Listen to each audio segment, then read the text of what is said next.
बिस्मिल्लाहिर्रहमानिर्रहीम। अस्सलाम वालेकुम नादरीन। जैसे याह्या अफरीदी साहब की एक तस्वीर जो मैं आपको स्क्रीन पे दिखाऊंगा वो सामने आई है। उस तस्वीर के बाद नादरीन अब कोई एक ऐसी सूरत हाल पैदा हो गई है जिसके बाद कोई शक व शुबा नहीं रहा।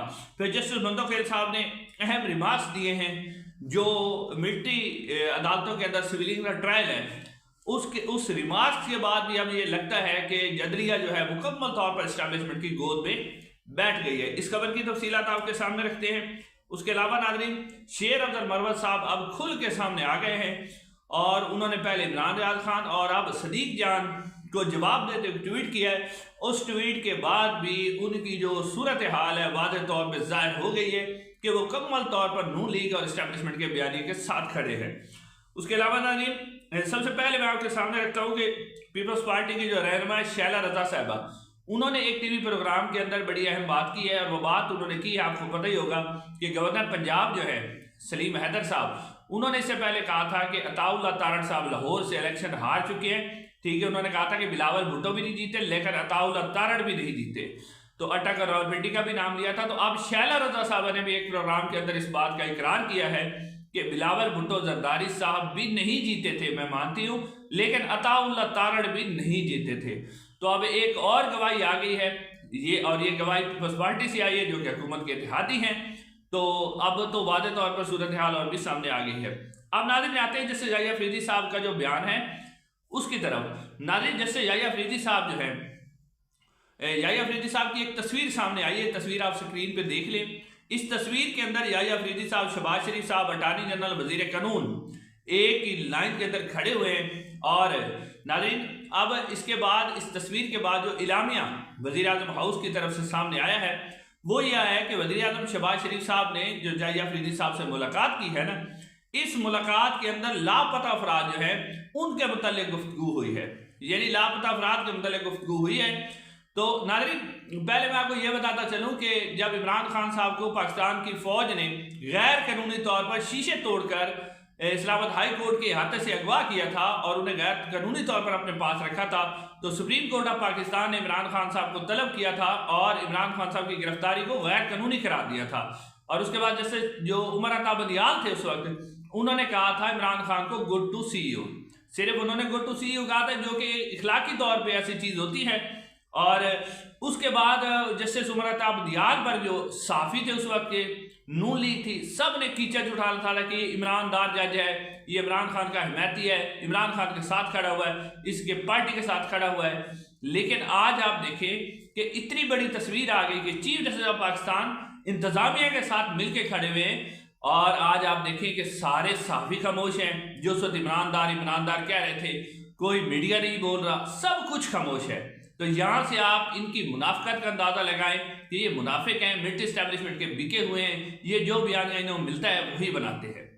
अब नाज़रीन दूसरी खबर आपके सामने रखती है जस्टिस मंदोखेल साहब ने। जस्टिस मंदोखेल साहब ने मिलिट्री जो कोर्ट्स का एक फैसला है उसके अंदर उन्होंने, यानी मिलिट्री कोर्ट का जो केस चला है उसके अंदर उन्होंने रिमार्क्स दिए हैं और रिमार्क्स बड़े हैरान कौन दिए। वो कहते हैं कि हज़रत उमर रज़ी अल्लाह ताला के दौर में जो जुडिशरी और इंतज़ामिया थी ना, उन दोनों के सरबराह जो है वो हज़रत उमर रज़ी अल्लाह ताला थे। यानी कि जस्टिस मंदोखेल साहब ने एक ये बात तो तस्लीम कर दी कि इस वक्त भी जुडिशरी और इंतज़ामिया में तो आपको पता ही है कि पाकिस्तान की मिलिट्री एस्टेब्लिशमेंट है कि यानी पहला जुर्म तो उन्होंने खुद तस्लीम कर लिया कि मिलिट्री और इंतज़ामिया और जुडिशरी इस वक्त भी एक है। यानी आप सुप्रीम कोर्ट जो है वो सुप्रीम कोर्ट नहीं है बल्कि वो इंतज़ामिया के अंदर ही है, मिलिट्री एस्टेब्लिशमेंट के अंदर है। पहला उन्होंने ये इतराफ़ कर लिया। अब आते हैं जस्टिस मंदोखेल साहब ने जो बात की।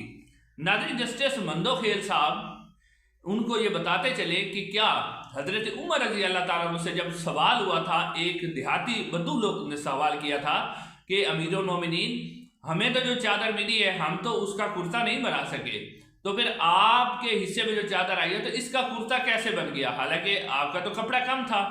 तो हज़रत उमर रज़ी अल्लाह ताला ने जवाब दिया था कि, बल्कि उनके बेटे हज़रत अब्दुल्ला बिन उमर रज़ी अल्लाह ताला ने जवाब दिया कि मैंने अपने हिस्से की चादर अपने बाप को दे दी तो उनकी चादर बन गई। तो मंदोखेल से सवाल था कि जब अमीरुल मोमिनीन, ये तो पाकिस्तान तो छोटा सा मुल्क है, वो इतनी बड़ी सल्तनत के मालिक, क्या उन्होंने उस बद्दो को उठवा लिया था, उसको उन्होंने इंटरपोला करवाया था, सारा कुछ करवाया था, तुम्हारी जुर्रत कैसे हुई सवाल करने की?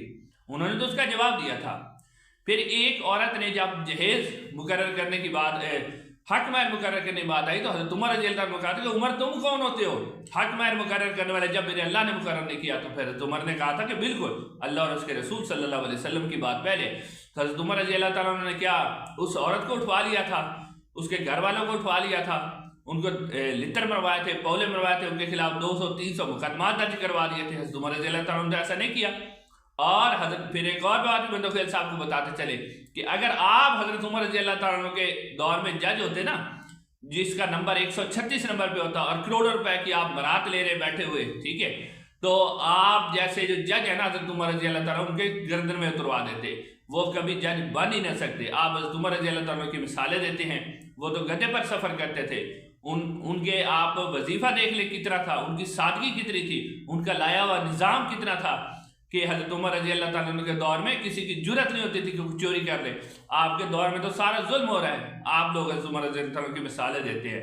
ये तो आज की जुडिशरी को शर्म आनी चाहिए इस तरह की बातें करते हुए। उसके बाद नाज़रीन इससे जो अगली खबर है वो नाज़रीन शेर अफजल मरवत साहब के हवाले से है। शेर अफजल मरवत साहब ने एक और बयान दाग दिया है।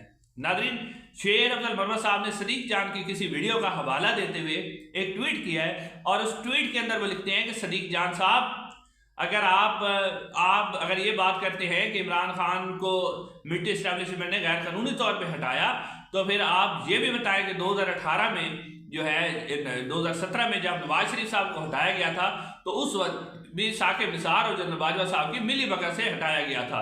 शेर अफजल मरवत साहब कहते हैं कि ठीक है, मैं अपनी पार्टी इमरान खान के साथ भी हूँ, लेकिन मैं मुनाफकत नहीं कर सकता कि अपनी सियासी मुखालिफ के बारे में वही ना कहूँ जो इससे पहले, यानी जो मैं इमरान खान के बारे में कहता हूँ। कहते हैं कि नवाज शरीफ साहब के साथ भी वही हुआ। तो नाज़रीन अब इस बयान के बाद शेर अफजल मरवत साहब के किसी किस्म के शक व शुबे की कोई जो है वो नहीं रही, किसी किस्म की कोई शक की गुंजाइश कि शेर अफजल मरवत साहब जो है वो पीटीआई के साथ खड़े हुए, वो शुरू से जिसके साथ थे अब उसी के साथ हैं और वाज़ेह तौर पर सामने भी आ रहा है। अब नाज़रीन आखिर में आपके सामने रखना है कि जनरल आसिम मुनीर साहब इस वक्त लंदन में हैं, बरतानिया के दौरे पर हैं और पीटीआई पर तनकीद हो रही थी कि उन्होंने जनरल आसिम मुनीर साहब जिन्होंने पाकिस्तान के अंदर पाकिस्तान तहरीक इंसाफ के बकौल के जिस तरह का जुल्म ज़्यादती की, इलेक्शन को लूटा गया, सारा कुछ किया गया, तो इस तरह की सूरत हाल पर पाकिस्तान तहरीक इंसाफ के जो वर्कर्स हैं लंदन के अंदर मौजूद है बहुत बड़ी तादाद में, उन्हें एहतजाज करना चाहिए था। तो अब इस हवाले से पाकिस्तान तहरीक इंसाफ ने एक इलामिया जारी किया है कि 20 फरवरी यानी आज के दिन जो है लंदन के अंदर पाकिस्तान तहरीक इंसाफ जो है वो एहतजाज करने जा रही है। अब देखते हैं कि इस एहतजाज का क्या फ़ायदा होगा। इंशाअल्लाह अगली वीडियो मुलाकात होगी। अस्सलाम वालेकुम।